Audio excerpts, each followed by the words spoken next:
قربان جائیں۔ نوجوانوں ذرا غور کرنا، میرے نبی کریم صلی اللہ تعالیٰ علیہ وسلم کے بارے میں حضرت عائشہ صدیقہ فرماتی ہیں کہ عرب کی کواری لڑکیاں بڑی حیا والی ہوتی تھیں، لیکن اللہ کے پیارے رسول صلی اللہ علیہ وسلم عرب کی کواری لڑکیوں سے بھی بڑھ کر حیا والے تھے۔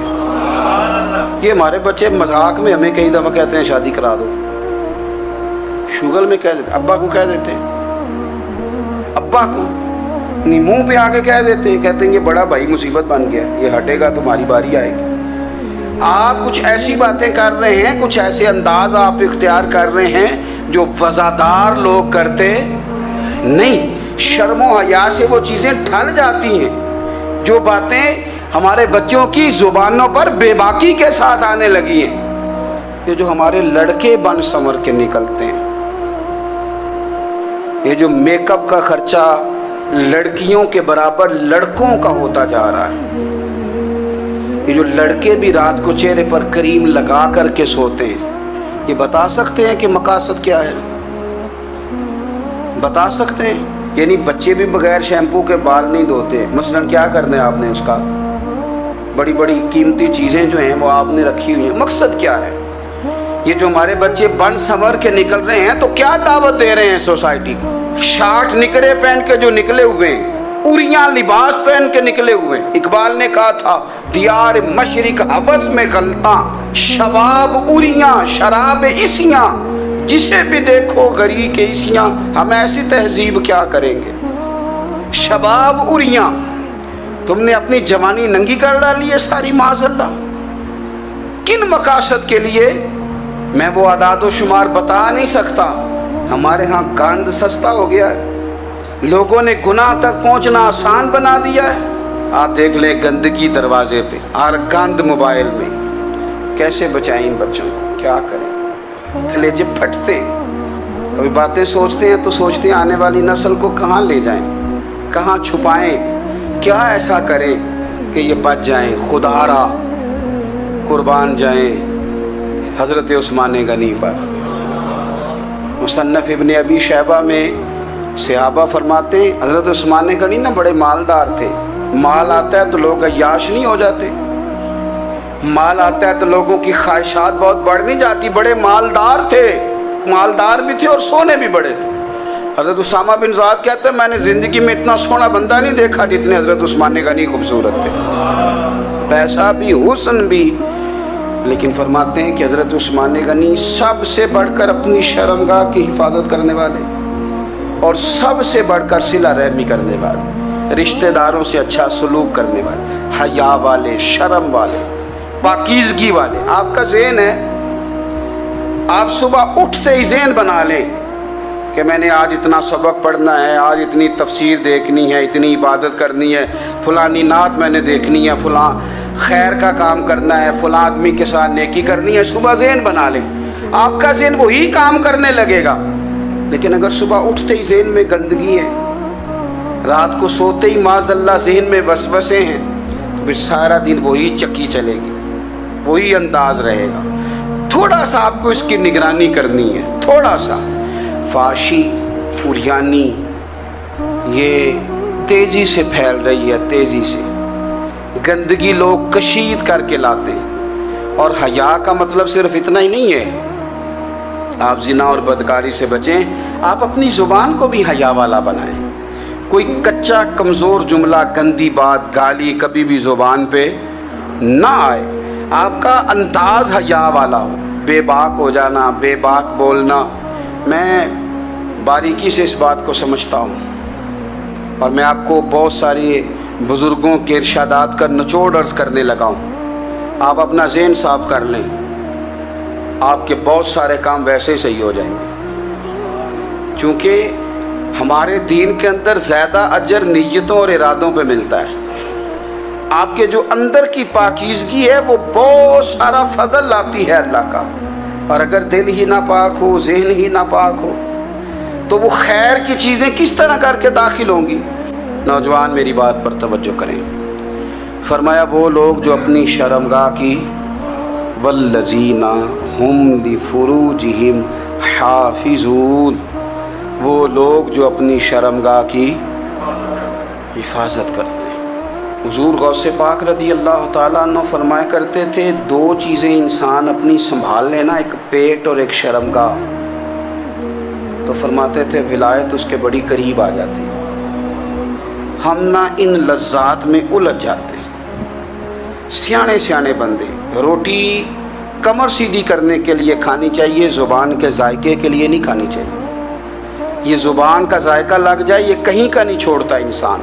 اپنی شرمگاہ کی جو لوگ حفاظت کر لیتے ہیں، کوئی بڑے سے بڑا گناہ کرنے سے بھی بندہ کافر نہیں ہوتا، بندہ کفر کرنے سے کافر ہوتا ہے۔ گناہ بڑے سے بڑا کرنے والا بھی گناہ گار ہے، کافر نہیں۔ لیکن بعض گناہ ایسے ہیں جو جس وقت بندہ کر رہا ہوتا ہے اس وقت وہ مومن نہیں ہوتا۔ میرے نبی کریم صلی اللہ تعالیٰ علیہ وسلم نے فرمایا، جب کوئی شرابی شراب پیتا ہے اس وقت مومن نہیں ہوتا۔ جب کوئی چور چوری کرتا ہے تو اس وقت مومن نہیں ہوتا، اور جب کوئی زانی زنا کرتا ہے تو تب وہ مومن نہیں ہوتا۔ اتنی دیر کے لیے اس کے دل سے ایمان نکال لیا جاتا ہے۔